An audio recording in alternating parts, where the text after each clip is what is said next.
Okay guys, so what we're going to do right now is we're going to look at the main people involved in filmmaking. Now when you look at Hollywood, when you watch a movie and you see the credits at the end, you see hundreds and hundreds of credits. And you're wondering, how in the world can so many people be involved in a movie? And so we're going to go over some of the main titles right now so that you understand what they're doing while they're on a film set. And so that later on, as you realize, as you a director, you're going to have to do most of these hats yourself. That way you can actually plan ahead. You understand what they're doing, but that also you understand that you probably are going to have to do that job as well. So even though we're going to go over a bunch of titles, don't freak out. It's okay, because many beginning filmmakers end up wearing most, if not all, of these hats at one point or another. So let's just talk about the different people. Let's start with the director, because the director is the most important person on the set. The director's job is to come in and basically tell everybody else what they're doing and how to accomplish his vision for the story that they're filming. So he's got the whole script, the whole vision for what's going on in his head. He's got a plan. He knows what he wants to see. He knows how he's going to do cuts and transitions. He knows the kind of camera angles he's going to look for, what kind of lighting to use, all that kind of stuff. So the director, he really is the most important person on the set, which is why we're teaching this class from the director's viewpoint, because it's going to be you. So congratulations, you're the director.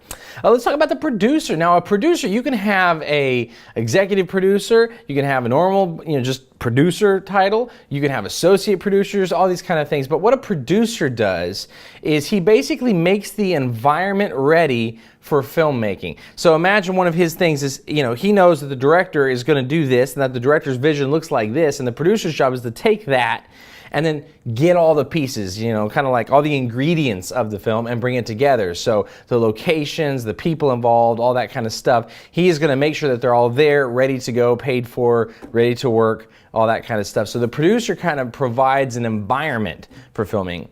An assistant director is somebody who helps the director. That's why they're called assistant director. They come along. Sometimes they shoot shots for the director if he's busy on one side of the set. Maybe the assistant director does it from a different part of the set.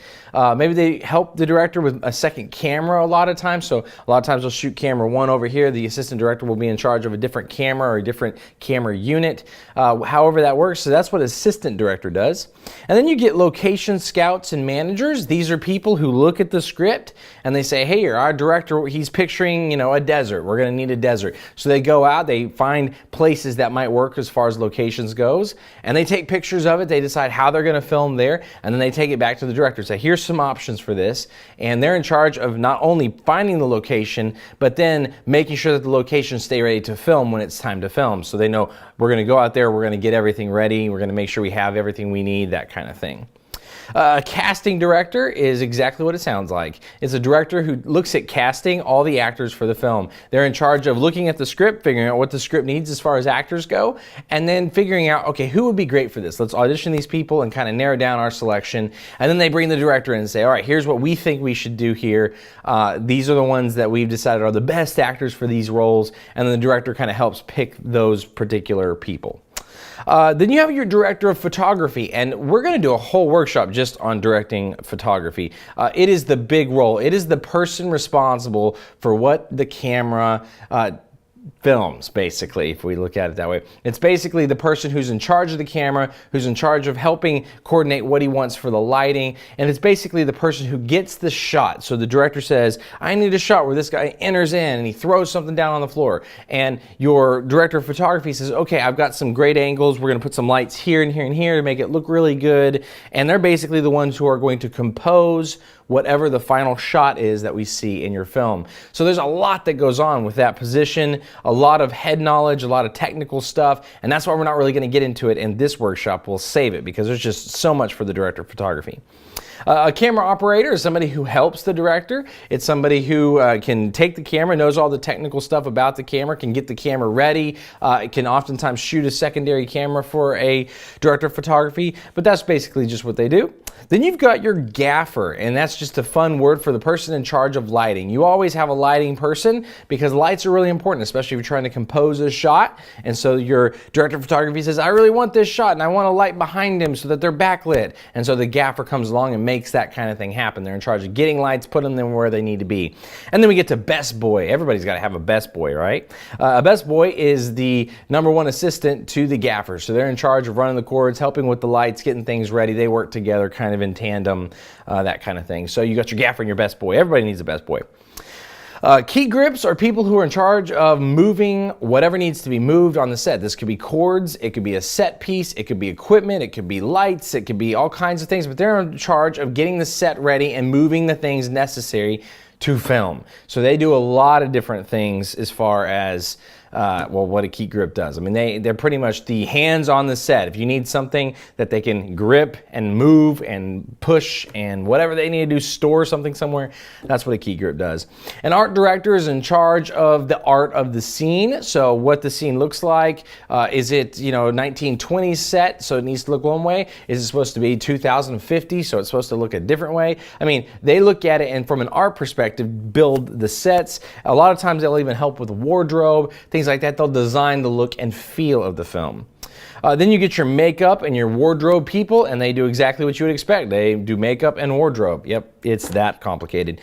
Special effects supervisor, that is somebody who looks at everything in the script and they decide where the special effects needs to be. And so you got to remember, a special effect does not just mean it's something that's added in later in the film like lasers or something. A special effect is anything that needs to happen within the scene that is needing to be planned. So if a person's sitting there and in the background a carton is supposed to fall, well, the special effects supervisor's got to figure out a way to make that thing fall on cue when it's supposed to without being seen, things like that. So they're in charge of anything that's special effects on the set. Then you get your stunt supervisor. These guys have a hilariously crazy job, and what they do is they basically are in charge of stunts. So they have their stunt men. If there's a car crash or something like that, they're going to figure out, okay, here's how I'm going to do this safely. Here's how we're going to flip a car 7 times, things like that. They're going to figure all that kind of stuff out. Then you got your sound design and your Foley person and your composer. They're all elements of audio. So your sound designer is in charge of recording all the sound on the set. So they've got people helping them with boom mics and lav mics and all that kind of stuff. And they're in charge of recording all the sound. And then when it goes to post-production, then you've got your Foley person. They're the person who's going to look at the scene and decide, okay, we got sound, but maybe the sound isn't good enough for this or this or this. And so they got to go and recreate those sounds to fool the audience into thinking those are the sounds that actually happened when they filmed it. So that's what a Foley artist does.